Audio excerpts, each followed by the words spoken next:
Oke, halo Telur. Selamat datang di Madrid United, channel fans MU paling netral.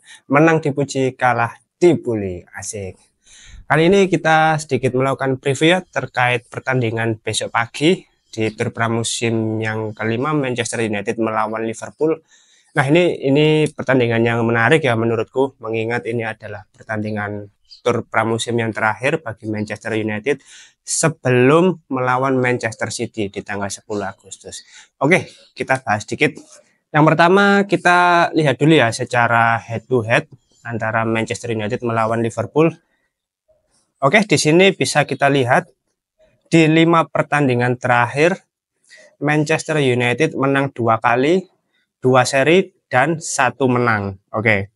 Seperti yang kita tahu, untuk musim kemarin sebetulnya secara satu musim penuh Liverpool belum bisa mengalahkan Manchester United karena Manchester United melawan Liverpool imbang 0-0, lalu ketika di FA Cup, nah itu salah satu pertandingan paling seru ya menurutku di musim kemarin itu Manchester United menang 4-3 atas Liverpool.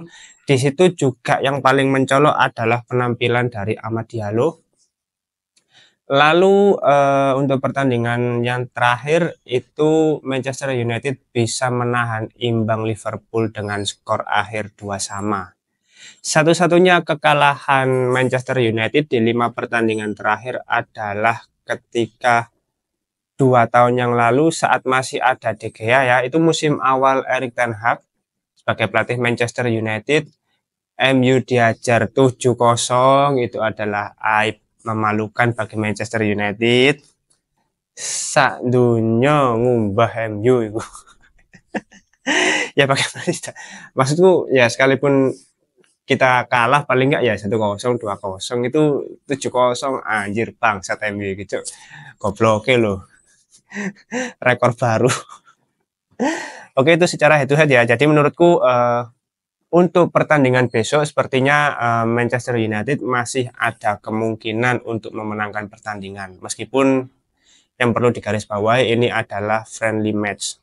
Lalu di sini untuk pertandingan terakhir kita coba bandingkan dari dua klub ini siapa pemain terbaiknya. Oke, untuk Manchester United tentu Amad Diallo karena di tur pramusim kali ini memang dia yang sangat menonjol ya. Dan menurutku memang ini progres yang cukup signifikan ya bagi Amad Diallo secara skill, secara postur tubuh, makanya dibandingkan 2 tahun yang lalu ketika dia didatangkan ke Manchester United masih bungkring cuk, sekarang lebih berisi ya, sudah bulking ini. Lalu di Liverpool ada Harvey Elliott. Nah, Harvey Elliott ini sebagai pemain gelandang ya di lini tengah.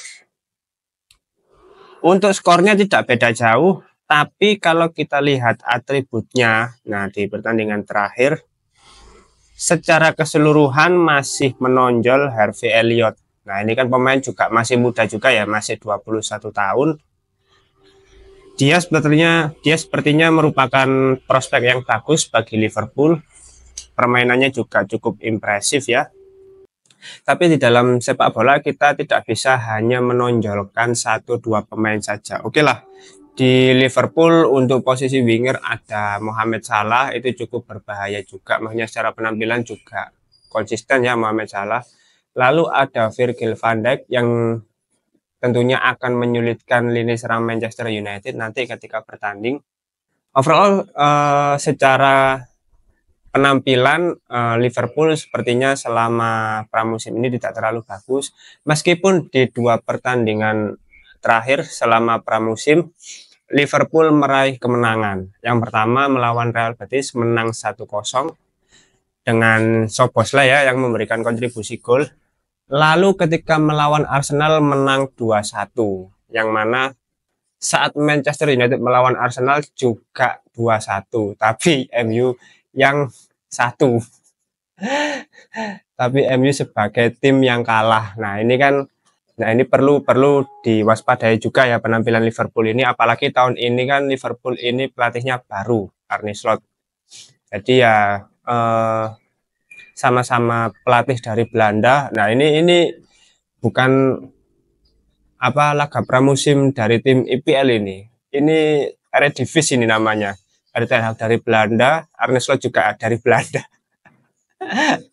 Dua pelatih Belanda sama-sama pelontos. Nah, oke, selanjutnya itu kalau dari Liverpool ya. Nah, bagaimana dengan komposisi pemain dari Manchester United untuk besok? Pertama kita lihat dari lini pertahanan, sepertinya nanti tetap Harry Maguire, Victor Lindelof yang akan diturunkan sebagai starter. Itu Harry Maguire kemarin sempat ada blunder sih untuk gol pertama itu kan karena Harry Maguire sempat tidak menutup salah satu pemain Real Betis yang kosong di tengah gawang. Dia hanya di mistar ceklan gawang asuh. Terus habis itu Victor Lindelof sepertinya ya dua pemain ini tidak bagus juga ya secara penampilan menurutku, karena sudah memang bukan waktunya berada di Manchester United, harus pindah klub memang. Lalu untuk Jonny Evans, Will Fish kemungkinan akan masuk di babak kedua. Untuk lini tengah sepertinya Casemiro akan diturunkan sebagai starter. Dia juga akan tetap menjadi kapten ya untuk pertandingan besok. Lalu untuk Scott McTominay, Christian Eriksen, nah kita tidak tahu ya, kemungkinan juga tetap jadi starter karena kita tidak tahu siapa lagi yang akan dimasukkan. Tentu sepertinya Erik ten Hag kan selalu memainkan formasi 4-2-3-1, formasi terbaiknya. Untuk posisi double pivot sepertinya Casemiro dan Scott McTominay. Tapi Tony ini sering meninggalkan posnya itu. Jadi kalau untuk sisi bertahannya itu sangat kurang, dia terlalu maju ke depan. Lalu Christian Eriksen juga mungkin babak kedua akan diganti karena ya usianya juga yang sudah tidak lagi muda. Lalu untuk lini serang, posisi sayap kanan tentu akan diisi oleh Amad Diallo, salah satu pemain dengan penampilan terbaik sejauh ini ya selama pramusim. Lalu untuk posisi sayap kiri, nah ini kan kita nggak tahu juga ya. Untuk kabar yang terakhir, Marcus Rashford ini kan ditarik keluar karena ada indikasi cedera. Nah, kita nggak tahu nanti untuk besok ini dia tetap dimainkan apa enggak. Begitu juga dengan Anthony, kan sempat keluar juga. Tapi sepertinya dua pemain ini tidak mengalami cedera yang signifikan ya, yang parah ya. Tidak seperti Rasmus Højlund dan Leny Yoro yang harus absen untuk beberapa bulan ke depan.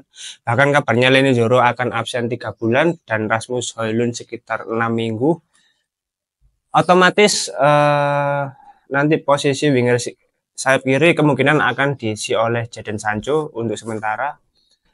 Nah, untuk posisi striker tunggal ini yang masih belum kita pastikan. Karena Rasmus Højlund absen, kemarin kan sempat Marcus Rashford yang mengisi posisi tersebut.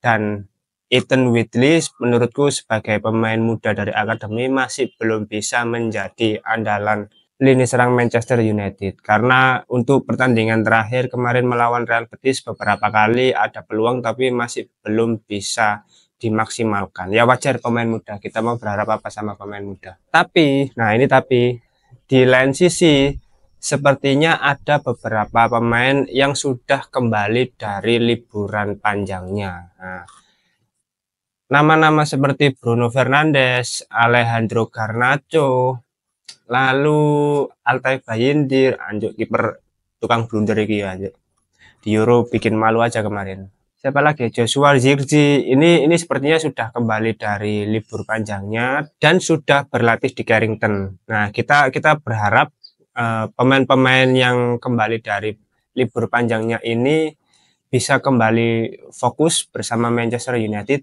dan ikut hadir dalam tur pramusim yang terakhir ini ketika melawan Liverpool. Karena apa ya?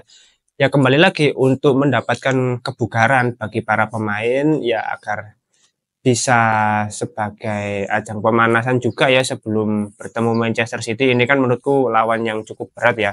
Meskipun kemarin terakhir di FA Cup sudah menang dengan skor 2-1. Dan pada akhirnya itu menjadi trofi kedua Erik ten Hag selama menjadi pelatih Manchester United. Tentu hal ini tidak bisa dianggap remeh. Karena mau bagaimanapun Manchester City adalah salah satu tim terbaik di dunia ya. Jadi secara keseluruhan untuk persiapan melawan Liverpool ini Manchester United tidak bisa 100% bermain dengan komposisi terbaiknya, karena ya ada beberapa pemain cedera, lalu yang kedua ada beberapa pemain yang baru kembali dari libur panjangnya. Lalu yang ketiga, Erik ten Hag juga masih mengupayakan semua pemain ini bisa mendapatkan menit bermain yang sesuai agar semuanya sama merata, mendapatkan kebugaran masing-masing dan bisa tampil maksimal ketika liga sudah berlangsung. Oke. Mungkin itu dulu ya untuk preview kali ini ya. Harapannya besok pagi Manchester United bisa kembali memenangkan pertandingan melawan Liverpool, meskipun ini bukan pertandingan yang mudah, tapi mau bagaimanapun kita harus tetap optimis dengan penampilan Manchester United. Oke, terima kasih sudah menonton video ini. Jangan lupa like, komen, dan subscribe. Salam.